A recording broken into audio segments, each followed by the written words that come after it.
Annyeonghaseyo. Saya Opa Cuan. Hari ini mau share dan bahas mengenai budgeting gaji di atas 10 juta. Sebelum lebih lanjut, jangan lupa subscribe, like YouTube channel Opa Cuan ya.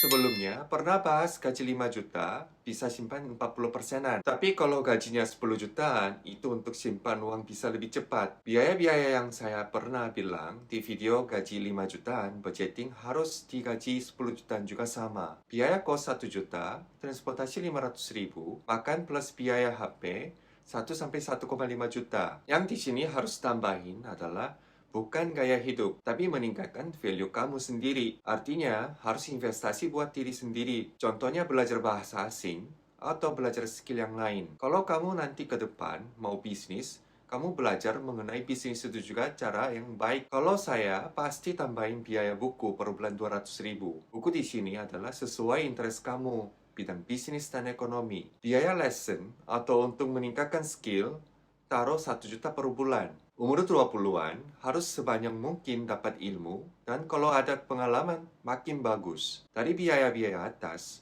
kalau tinggalnya masih sama orang tua atau tinggal bareng keluarga, biaya kos dan makanan bisa lebih simpan lagi, atau biaya tersebut bisa digunakan lebih agresif untuk meningkatkan nilai kamu sendiri. Jangan mau main terus. Kalau sekarang main jadi happy, nanti 10-20 tahun kemudian kamunya stres bukan happy. Tahun pertamanya hanya simpan dulu untuk bikin seed money.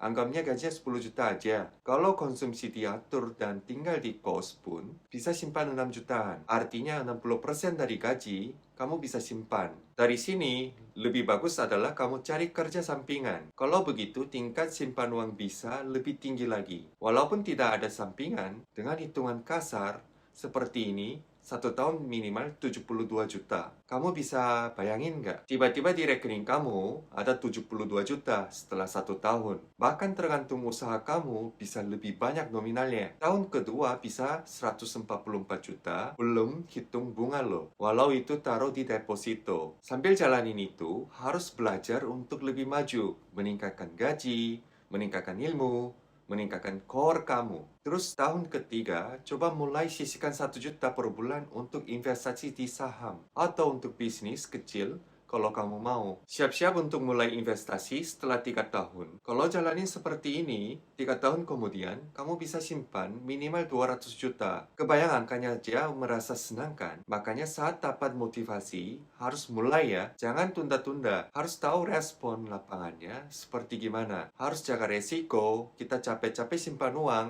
Satu langkah yang salah jadi hilang uang kan? Sedih. Jadi harus hati-hati kalau mulai investasi atau bisnis. Tapi selama 3 tahun, kamu banyak baca buku dan banyak interaksi sama orang-orang yang pintar, kamu pasti sudah ada pandangan sendiri dan punya pemikiran sendiri. Maksudnya nggak tergantung sama orang yang lain. Pasti punya skill analisa sendiri. Kamu pasti bisa sukses, maka harus ada usaha untuk lebih maju. Sekarang pahit, untuk nantinya manis. Jangan nyerah, gaji 10 juta juga bisa begitu.